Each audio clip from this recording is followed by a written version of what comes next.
네, 여러분 안녕하세요. 반갑습니다. 하상재입니다. 일주일 시간을 너무나도 알차게 잘 쓰고 싶은데 어떻게 해야 될지 모르겠다 하시는 분들은 오늘 영상을 봐주시면 되겠습니다. 10분도 안 되는 영상으로 여러분들 일주일 시간 조망을 할 수 있게 도와드려 보려고 합니다.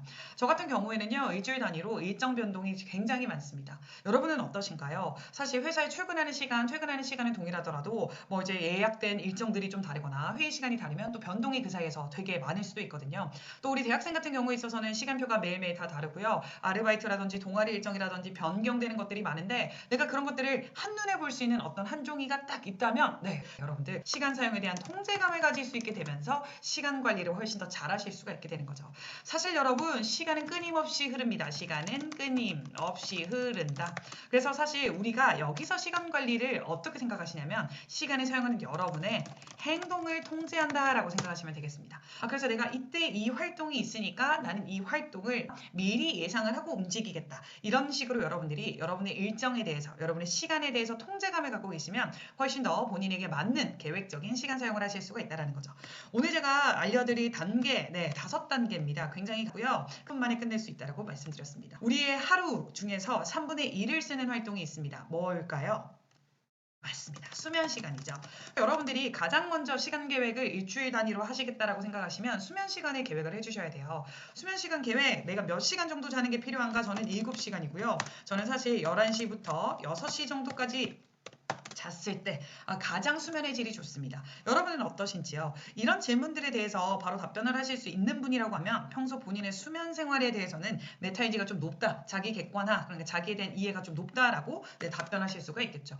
그래서 내가 나에게는 어느 정도의 시간이 필요한지 모르겠고 몇 시에 자서 몇 시까지 이제 잠들어서 깨어나는 것이 수면의 질이 가장 좋은지 모르겠다 하시는 분들은요 꼭 알아내셔야 되겠습니다. 그래서 수면 시간에 먼저 계획을 해주시고요. 그 다음엔 여러분들 이제 고정 일정을 확인해 주시도록 하겠습니다. 매주마다 다를 거기 때문에요. 사실 저는 이 활동, 여러분께 말씀드리는 이 활동을요. 주로 일요일 저녁 8시 혹은 9시 정도 되는 시간대에 하는 편입니다. 초반에 이 통제감을 갖기 위해서 거의 매주 했었고요. 이제는 일정을 이제 제가 조금 더 파악을 쉽게 하는 방법을 제 나름대로 터득했기 때문에 요즘에는 적극적으로 이 활동을 하지 않으나 초반에 시간 관리를 열심히 하겠다는 여러분 계시면 꼭 이런 시각 활동을 하셔야 된다는 거 말씀을 좀 드려보도록 하겠습니다. 그래서 저는요, 예를 들어서 대학생의 시간표다라고 생각을 하고 이런 식으로 한번 짜보도록 하겠습니다. 주말에는 아르바이트도 있다라고 해가지고 이렇게 시간표를 짜보겠고요. 아르바이트는 조금 다른 색깔로 채워보도록 할게요. 오케이, 좋아요. 자, 그래서 이렇게 하고 나면 여러분들 이제 학원에 가야 된다거나, 그죠? 여러분들 아르바이트, 동아리, 대학생 기준입니다. 혹은 우리 여러분들 이제 프리랜서이시다, 뭐 회의가 있다, 뭐 미팅이 있다, 또 여러분들이 뭐 어디 다른데 이제 이동을 하셔가지고 출강, 강의 일정이 있다, 뭐 이런 것들. 여러분들 힘으로 바꿀 수 없는 고정된 이미 예약된 일정 같은 것들은 여기 두 번째 단계에서 바로 체크를 해주시는 거죠. 그리고요, 여러분 여기서 또 이제 여러분들 많이 하시는 질문이 강사님 제가 운동을 하는데요. 이 운동을 사실 제가 필라테스를 단체로 들어서 이거는 고정된 일정입니다. 네, 이런 경우에 있어서는 고정 일정에 넣어주시는데 여러분들이 PT 수업이어서 아직 PT 수업 일정이 정해지지 않았어요. 그러면 고정 일정에 안 넣어주셔도 돼요. PT 수업인데 내가 정해졌어요. 변동 가능성이 희박해요. 그러면 넣어주시면 되겠습니다. 네, 그죠? 그래서 이제 여러분들이 그런 부분을 확인하시고 고정 일정을 체크해 주시면 되고요. 그 다음에 세 번째로는 생활 시간을 확인하는 겁니다. 생활 시간이라는 게 이동하는 시간, 여러분들 외출 준비 아니면 잠잘 준비하는 시간, 그리고 식사 시간 등을 생각하시면 되는데요. 사실 저는 아침마다 일어나서 그죠? 미라클 모닝 루틴 조금 합니다. 명상하고 씻고 그래서 1시간 정도 잡고요. 점심시간도 이렇게 그냥 1시간 정도 빼둘게요. 여유롭게 빼는 겁니다. 그리고 어디 이동한다라고 하면 이동하는 시간도 이렇게 여유롭게 빼주세요. 아르바이트 하러 가는 거 내가 이동하는데 시간이 생각보다 좀 든다. 네, 이렇게 여유롭게 빼주시면 되겠고요. 저녁 시간도 내가 이렇게 한번 빼두겠다. 네, 이렇게 해주시면 되겠습니다. 그래서 여러분들이 이제 본인의 생활 패턴에 따라 가지고 나는 좀 준비하는데 시간이 많이 든다. 그죠? 그러면 이제 준비하는 시간을 2시간 정도로 잡으셔도 되고요. 우리가 이때 계획을 할 때는 항상 여유롭게 계획하는 것이 이제 포인트입니다. 여러분들 사실 뭐 수업이 대학생 같은 경우에 있어가지고 75분 수업이라 가지고 1시 15분에 끝난다라고 해도 여러분들 2시까지 거의 그냥 프리하게 자유롭게 쓰시잖아요. 그래서 여러분들 뭐 이동 시간이 1시간 40분 걸리는데요. 2시간 잡으십시오. 네, 이렇게 여유롭게 잡으시면 되겠습니다. 생활 시간 적고 나서요. 여러분들 여러분들이 이제 가용 시간을 파악하는 겁니다. 가용 시간이 무엇이냐면 아무런 색깔도 칠해지지 않은 칸의 개수를 우리는 가용 시간, 가능할 가짜에 쓸 용자라고 해서 이렇게 파악할 수 있게 됩니다. 네, 그래서 요일마다 이렇게 달라지게 돼요. 3시간, 3시간, 4시간 해서 10시간이네요. 그리고 이제 또 1시간, 4시간, 9시간 정도 되고요. 이런 식으로 쭉 적다 보면 여러분들이 이 친구는 지금 주말에는 그래도 시간이 좀 적어요. 그죠? 그래서 이렇게 요일별로 어떤 때 가장 내가 바쁘고 어떨 때 이제 가장 여유롭고 이런 것들을 여러분들이 좀 파악하실 수 있게 됩니다. 자, 이렇게 일주일 가용 시간을 파악하게 되면 그 다음에서야 해야 할 일을 분배한다라고 생각을 하시면 돼요.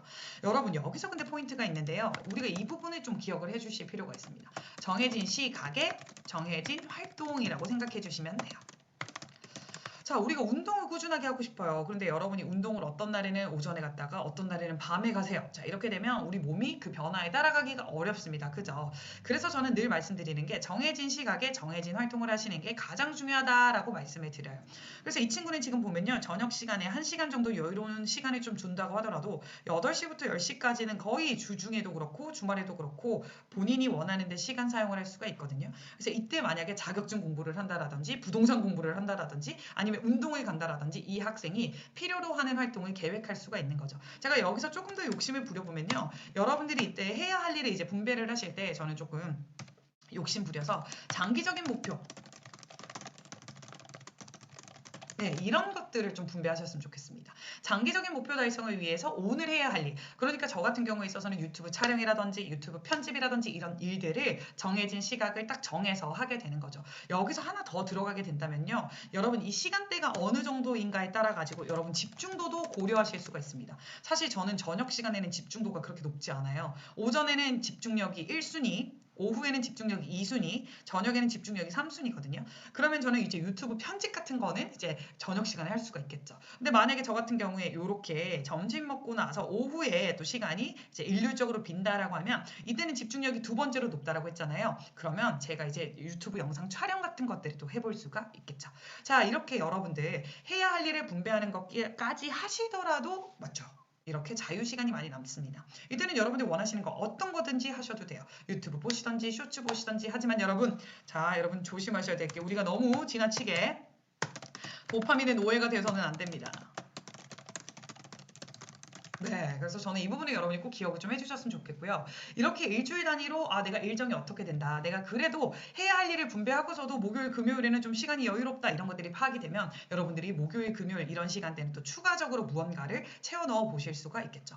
자, 여기까지 여러분들 시간 사용에 있어서의 통제감을 높이기 위한 시간 계획 전략을 우리가 얘기를 해봤고요. 사실 이 단계는 시간 전략에 있어서는 두 번째 단계라고 말씀을 드렸고요. 첫 번째 단계는 다음 영상에서 알려드려 보도록 하겠습니다. 첫 번째 단계가 더 쉽고요. 더 간단하고요. 하지만 여러분들 시간 계획이라는 이 계획을 하시기 전에 하시면 무조건 좋을 활동이기 때문에 여러분들 그 영상까지도 함께 보시고 계획을 해주시면 좋겠습니다. 자, 그런데 나는 정말 계획을 빨리 해야 된다 하시는 분들은요.